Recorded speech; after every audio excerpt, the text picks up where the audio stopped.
Quem disse que mulher não pode fazer comédia? Meu amor, mulher pode fazer qualquer coisa. E hoje eu já abro a segunda temporada do Rachando de Rir com uma comediante que é uma das pioneiras na comédia stand-up do Brasil, que é a Carol Zócoli.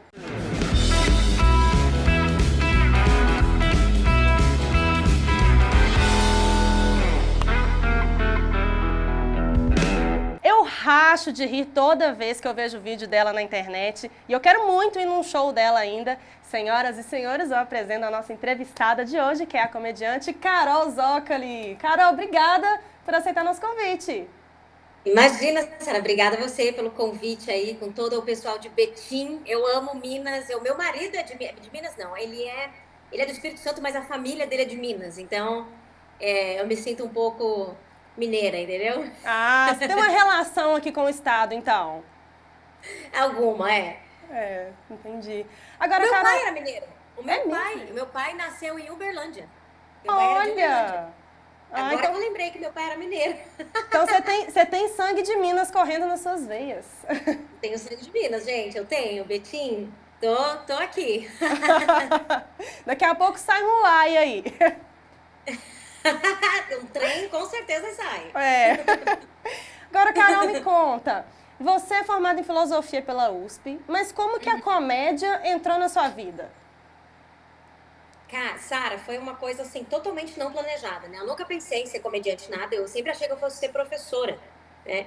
Que é uma profissão que eu acho maravilhosa, né? Infelizmente os professores não têm tanta, acho que no mundo inteiro hoje, né? Não tem o valor que eles deveriam ter, assim, eles não recebem o respeito que eles deveriam, eu acho. E eu sempre achei que eu fosse ser professora. E eu tava fazendo meu mestrado em filosofia na época. E aí, um amigo meu me mostrou um vídeo do pessoal do Clube da Comédia, falando: Ó, tem esse pessoal que começou a fazer essa comédia, que o texto é deles mesmo. Eles mesmos fazem os textos dele. Porque eu nunca tive muito interesse em comédia antes, Sara. Porque essa coisa assim da piada do papagaio e tal, não é uma coisa que me faz rir, assim. Então, tipo, eu nunca acompanhei muito comédia, mas quando eu ouvi falar que tinha essa comédia aqui, o comediante trazia o seu próprio material, aquilo me interessou porque eu sempre escrevi. E eu achei aquilo muito legal. E na época eu estava escrevendo a minha tese de mestrado.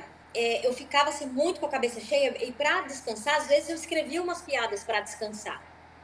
Então, quando eu soube dessa comédia que o comediante escrevia, eu falei, cara, eu preciso sair de casa. Eu tava super deprimida, eu tava numa depressão muito grande, eu tava com um ataque de pânico. Foi um momento bem difícil da minha vida. E eu queria fazer algo diferente, eu queria estar num ambiente onde as pessoas estariam rindo, as pessoas estariam bebendo, estariam se divertindo.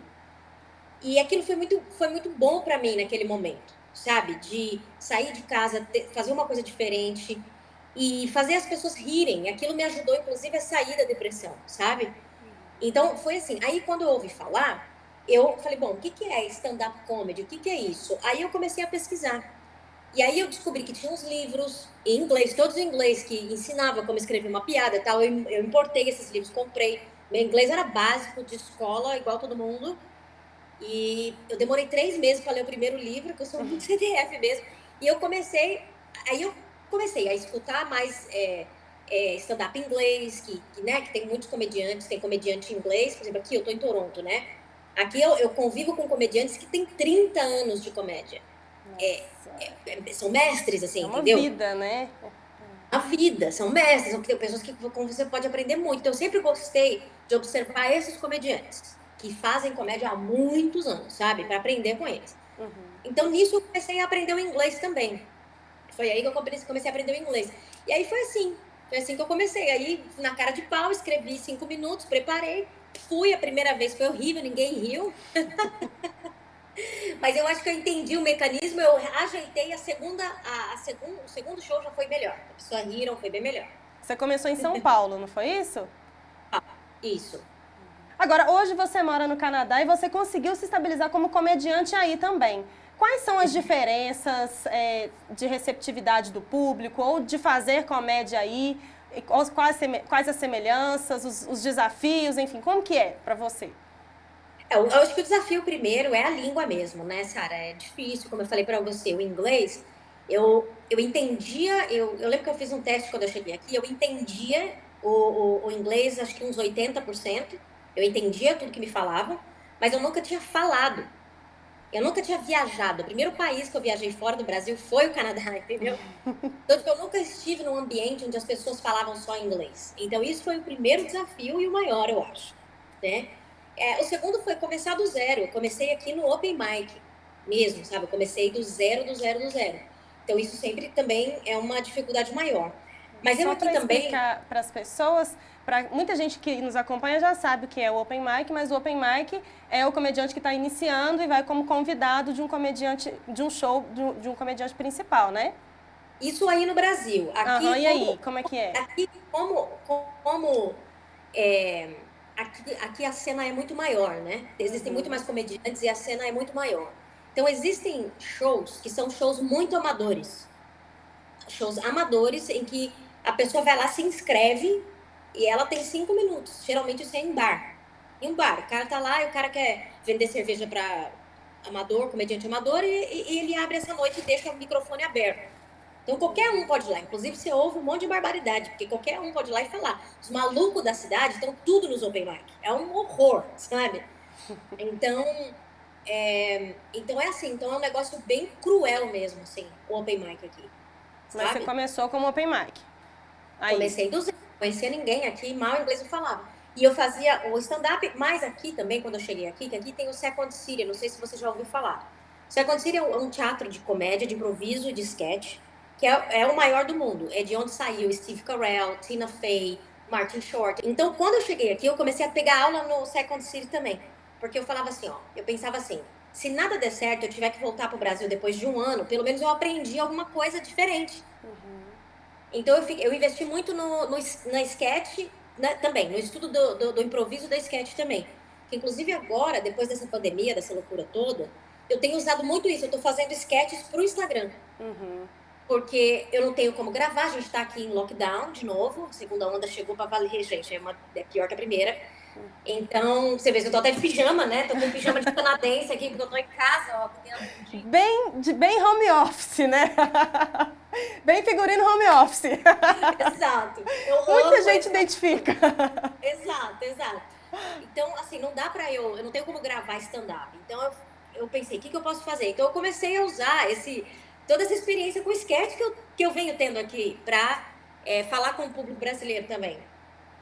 Então, foi isso. Então, eu fiquei na verdade, pra mim, foi assim, eu dei uns 3 passos pra trás na minha carreira pra poder aprender muita coisa. Eu acho que agora é que, na verdade, uns 2 anos pra cá começou a sair mais, mas que daí deu a pandemia, né? Tudo parou um pouco. Mas, basicamente, é isso, assim. Você tá aí já tem quantos anos? 7. Eu cheguei aqui em 2013. Inclusive, esse ano fez 7 anos que eu faço comédia em inglês e eu fiz comédia em português 6 anos. Então, esse ano é a marca de que eu faço comédia em inglês há mais tempo do que em português, hoje. Ou seja, já tem uma marca muito boa aí, né? Isso significa, de fato, que sua carreira já está consolidada em 2 países, ou seja, olha que privilégio. Olha, é uma treta, viu? Mas É verdade. Privilégio não, resultado de muito trabalho, né, Carol? Muito estudo, porque stand-up é muita técnica, né? Oi? Stand-up é muita técnica, muito estudo, né? É muito estudo. O stand-up, eu acho que as pessoas não percebem, às vezes até comediante não entende isso. Isso também talvez seja a minha opinião. Eu acho que o stand-up uma coisa muito precisa. Você tem que ser muito preciso. Sabe? Para você entregar uma piada, o timing ali, você tem que ter um nível de precisão muito grande. Para você, às vezes, uma mesma piada, as mesmas palavras, se você entregar ela meio troncho, meio sobrando uma palavra ou outra, falando demais, a risada que você vai ter, ela vai ser mais fraca do que se você entregar essa piada com precisão. Então, eu acho que, sim, o estudo... um estudo assim, né? Tem todas essas variáveis, que é o texto, é você usar as palavras, você não usar a palavra extra, é você, né, criar o texto, e depois é a entrega. É você saber como que você vai entregar essa piada, esse texto, esses 15 minutos, essa 1 hora, não sei quanto tempo que a pessoa vai estar fazendo. E é importante ser preciso, eu acho. Pelo menos os comediantes que eu mais admiro são muito precisos, assim. E eu acho que isso é importante. Eu sou coach de mim mesma, então eu mesma me pago. Então eu mesma no espelho eu falo assim, Carol, você é uma mulher maravilhosa, você é forte, você consegue.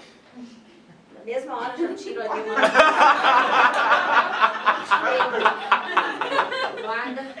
E nas suas piadas você fala muito de quais assuntos, assim? Eu vejo que você fala muito de ser baixinha.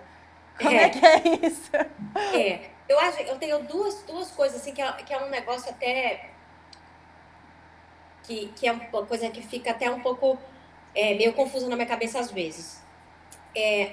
No Brasil, eu falo bastante de ser baixinha, e eu falo de coisas gerais, falo de relacionamento, falo de diversas coisas, às vezes faço piada com política, não é o meu forte, mas acho que hoje é difícil você não falar nada, né, de política, assim, tá muito presente na nossa vida. Isso. E aí, quando eu tô fazendo piada aqui, o fato de eu ser uma imigrante, de eu ser uma latina, de eu ter um sotaque, esse é muito forte, tipo, não tem como eu não falar disso. Então, isso é a coisa que eu mais falo aqui, é sobre ser da onde eu sou. É sobre... Por exemplo, eu tenho um texto que eu estava trabalhando antes da pandemia, que era o texto que eu estava falando como que no Brasil é melhor, porque no Brasil a gente tem bidê e aqui no Canadá não, todo mundo só usa papel higiênico, entendeu? Então, tipo, eu vou fazer todo um texto sobre isso. Mas é isso, mas eu acho que para mim, a minha comédia vem muito da observação do nosso comportamento, ou da maneira como a gente pensa, sabe? Eu acho que basicamente porque mesmo quando eu tô falando do bidê e do papel higiênico, eu tô falando de comportamentos, Sim. sabe? Que são coisas do brasileiro, né? Assim, ou que são estranhas para as pessoas aí, enfim. Observações suas, né? Porque eu acho também que tem uma coisa interessante, porque como eu sou, né, eu sou latina, vim de um país de terceiro mundo, essa coisa toda, eu sou o perdedor, vamos dizer assim, eu sou uma pessoa que está embaixo, eu estou embaixo na hierarquia da sociedade, eu sou uma imigrante latina, eu estou bem embaixo dessa coisa, né? Então, eu tenho muita liberdade para falar coisas que talvez no Brasil eu não tenha. Apesar de eu ter sido pobre no Brasil, eu não tenho... Eu sou branca e eu sou branca no Brasil. Aqui eu não sou branca, eu sou branca e eu estudei, né? Apesar de... né? Eu estudei, né? Então, tipo, no Brasil eu tenho um privilégio, vamos dizer assim. E aqui, não. Aqui eu sou a base do negócio. Então, eu posso falar coisas que... Por exemplo, quando eu brinco com os norte-americanos que eles usam papel, eu tiro muita onda com eles. Tipo assim, eu falo que a gente é melhor. Eu tenho outro também que eu falo assim, os latinos fazem tudo melhor. Eu tenho uma piada aqui também que é isso. E aí eu começo a falar de várias coisas que os latinos fazem que é muito melhor do que coisas que os norte-americanos fazem, por exemplo. Entendi. E eu faço piada com eles que se eu não fosse uma imigrante, talvez seria ofensiva, entendeu? Entendi. E a receptividade é boa, né? A galera curte. Tem sim, tá bom. Olha, eu acho que esses dois anos e meio, os 2 primeiros anos, assim, foi bem difícil, até por causa da língua. Mas depois, quando começou a pegar, pegou. Aí foi embora. Legal. Aí eu só fui melhorando. Que bom. Agora, você tá no elenco da segunda temporada da A Culpa é da Carlota. Aliás, você esteve na primeira temporada, continua agora na segunda temporada. Como é que tá essa temporada? Como é que foi gravar de novo o programa? Foi muito legal, foi muito diferente, porque a gente gravou com todas as precauções aí do Covid, né? A gente gravou em setembro, eu fui aí pro Brasil e foi muito legal, assim, na verdade, fazer alguma coisa durante essa pandemia. Ser produtivo. Eu acho que, assim, tava todo mundo numa vibe, assim, de tipo, vamos fazer acontecer, sabe? Então, todo mundo da produção, todas as meninas, a gente tava muito junto, assim, numa positividade do tipo, vamos fazer essa coisa acontecer, por mais que a gente não vai ter plateia, por mais que a gente vai ter uma configuração muito diferente do que a gente fez antes. E eu acho que o resultado ficou muito legal, Sara. A gente tá muito feliz com o resultado. Eu acho que tá bem legal, assim. Eu acho que a gente tá se entrosando mais. E eu acho que o resultado tá dando pra ver, assim. Tá legal. A gente tá feliz, assim, com o resultado, legal. sabe? Para quem ainda não viu, A Culpa é da Carlota é um programa de humor lá do Comedy Central, com um elenco totalmente feminino, e assim como a Carol, as outras meninas também são excelentes. Agora, Carol, fala como que é essa questão da mulher no meio da comédia. Rola preconceito, ou já rolou e hoje não rola mais? Como que é para você? Eu até dentro dessa coisa da Culpa é da Carlota, porque A Culpa é da Carlota é um programa que é de um formato da Viacom, né? A Viacom é a dona do Comedy Central. É uma empresa, uma das maiores empresas de comunicação do mundo, na verdade. A Viacom é dona do Comedy Central. Então, eles têm esse formato de programa que é A Culpa é do Cabral, A Culpa é da Carlota. Tem esses dois programas no México, na América Latina inteira. E, por exemplo, o quanto a gente tem sido xingada online. Tipo, os meninos do Cabral nunca passaram por isso. Eles estão muito surpresos, assim, indignados. Eles comentam com a gente. Às vezes eles vão até lá brigar pela gente. O Rodrigo Marques, às vezes arrumou briga na internet. Porque fica uma coisa assim, programa só de mulher, não pode, feminismo, a gente tá nesse momento que é super polarização política também. Então, tem uma resistência de uma parte do público, com certeza. Com certeza. Mas tem muita receptividade por outra parte, né? E eu acho que é isso que a gente está fazendo. A gente está expandindo, porque eu não acho que um programa... O Carlota não é para todo mundo. O Cabral também não é para todo... Entendeu? Tipo, são programas que, claro que a gente quer falar com o maior número de pessoas. Mas vai ter gente que não vai gostar desse tipo de programa. Mas, às vezes, essas pessoas, porque tem só mulher no programa, às vezes essas pessoas se acham no direito de vir e descer a lenha. Às vezes são pessoas que gostam do Cabral e aí desce a lenha também. Entendeu? E isso online, mas eu acho que toda mulher que trabalha com comédia, a gente está acostumado com essa coisa online. Porque é muito comum, desde o primeiro vídeo meu, eu recebo esse tipo de hate online. Entendi. Sabe? Então, uma coisa que eu vou, infelizmente, até esperada. Entendi. Mas e entre os próprios comediantes, assim, rolava no início algum tipo de machismo com a mulherada que estava começando a fazer? Como é que é? Claro. A gente vive numa sociedade machista, né? Não tem como na comédia não ter. Teve muitas, assim, eu ouvi coisas assim, falar assim, você não é engraçada porque a mulher não é engraçada. As pessoas só riram do seu show hoje porque o seu texto é bom. Eu falei, se meu texto é bom e fui eu que escrevi, eu sou engraçada, né? É lógico, né? Mas, Sandra, eu nunca caí nessa, porque eu vou te falar assim, eu sempre fui engraçada, sabe? Eu sempre fui engraçada, eu fazia meu pai rir, que era uma pessoa super séria, eu sempre fiz meus amigos rirem, eu nunca tive, sabe? Então, quando eu entrei na comédia, eu não sabia que mulher não podia fazer comédia, eu não tinha essa informação. Eu não sabia que eu ia encontrar isso. Tanto que quando eu ouvi isso a primeira vez de um comediante, eu fiquei muito chocada. Porque na filosofia, eu nunca fui questionada pela minha capacidade intelectual por ser mulher. Isso eu nunca, não experienciei isso na filosofia. Mas na comédia, eu ouvi essa questão. Mas quando a pessoa falava isso pra mim, eu pensava assim, mas eu faço rir meus amigos, eu faço rir as pessoas.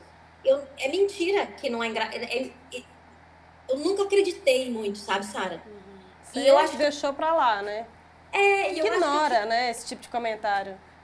Eu acho que na época também eu tinha uma coisa que eu coloquei na minha cabeça assim. Quando eu percebi que eu ia ter alguma resistência nesse lugar, eu coloquei na minha cabeça assim. Não importa se eu tiver um show ruim. Vamos dizer que eu vou fazer um show hoje e ninguém vai rir. Eu tô começando, eu tô falando isso do meu primeiro ano de comédia, 2007. Beleza, se ninguém for rir de mim hoje, eu vou voltar pra casa, eu vou estudar mais, eu vou reescrever e eu vou conseguir falar o que eu quero falar.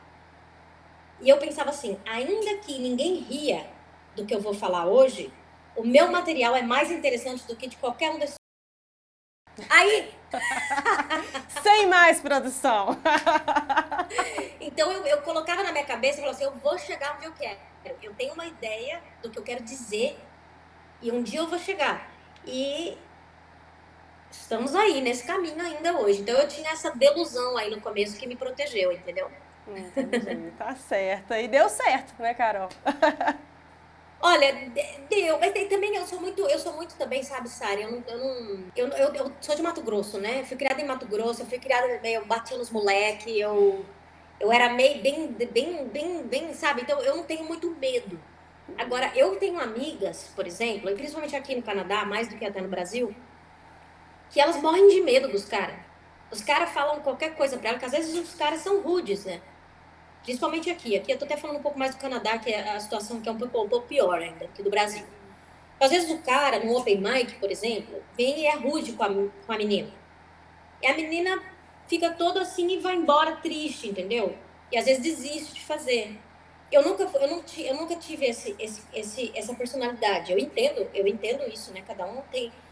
Mas como a minha história de crescer em Mato Grosso e tal, eu nunca tive esse medo. Então, tipo, se um cara falasse uma coisa pra mim, era mais fácil eu ir pra cima dele do que eu me acovardar, entendeu?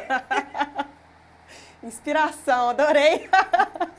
Eu já fiz várias, assim, eu já mandei várias, assim, eu já mandei coisa para alguns comediantes da nossa cena do Brasil, coisas que eu sei que esses caras nunca ouviram de mulher, porque são poderosos, porque são não sei o quê, e acham que pode falar o que quiser para você.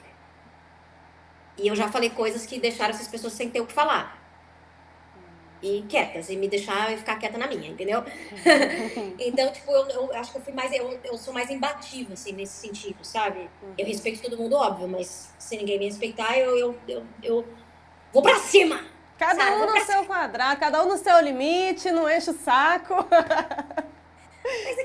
Mas assim, fala sério, tipo, você tá lá fazendo comédia, você tá iniciando, todo mundo tá iniciando, você tá lá fazendo. A pessoa chega pra você e fala que você não é engraçada só porque você é mulher, como é que você vai? Não tem como se levar a sério, né? Não dá, não dá. Você tem que ignorar mesmo, senão você sofre. Vai sofrer. Não, e assim, principalmente o Brasil, né? Tantos exemplos, né? Dercy Gonçalves, a gente tem Marisa Hort, a gente tem. Todo brasileiro cresceu com alguma ou várias mulheres engraçadas como exemplo, entendeu?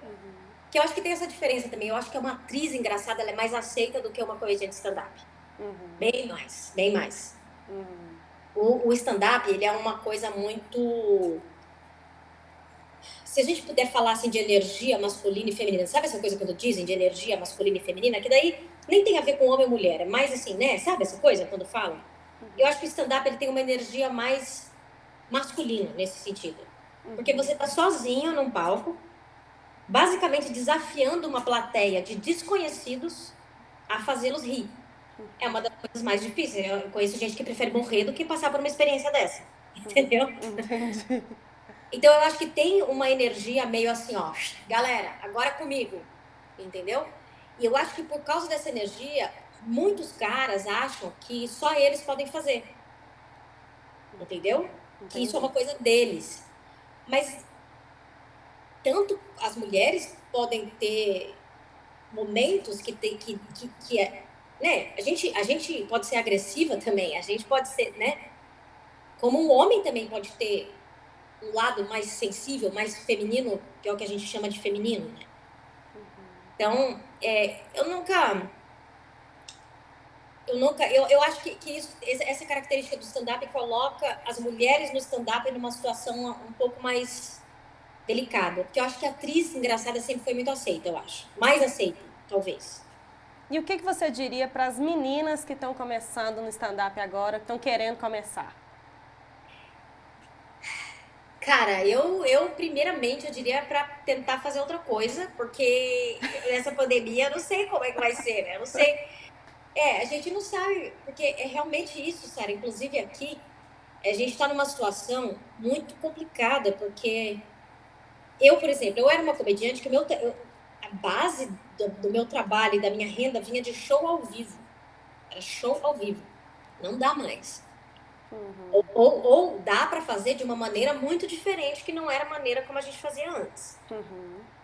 Então, o stand-up, eu acho que ele tá num momento muito suspenso, assim, como é que a gente vai se reconfigurar nesse novo mundo aí para fazer stand-up. Então, eu acho que vale, para quem quiser começar, eu acho que vale muito estudar como escrever uma piada, porque isso você vai usar para qualquer coisa. Para você ser roteirista, você vai usar para você fazer sketch, você vai usar para fazer tudo. Se você souber escrever piada, você tem uma carreira na comédia, com certeza. Se você é um bom escritor de piada, você tem uma carreira na comédia, não importa onde. Eu garanto para vocês. Então, nesse momento, eu diria isso, assim. Tentar pensar, não sei, show online, eu não sei qual é. Eu tô na mesma, assim, eu tô querendo dica também. Todo mundo tentando aprender, se reinventando aí, né? Tá desafiador para todo mundo. Exato, exato. É. Agora, mudando um pouquinho de assunto, Carol, você conhece a cena de stand-up de BH? Conhece o pessoal? Conheço muito, já fui para aí umas 2 vezes. Conheço muito a Paloma Santos, maravilhosa, com o Bruno Berg, o João Basílio, uma galera muito boa aí, uma galera com o Carmona, o Thiago Carmona.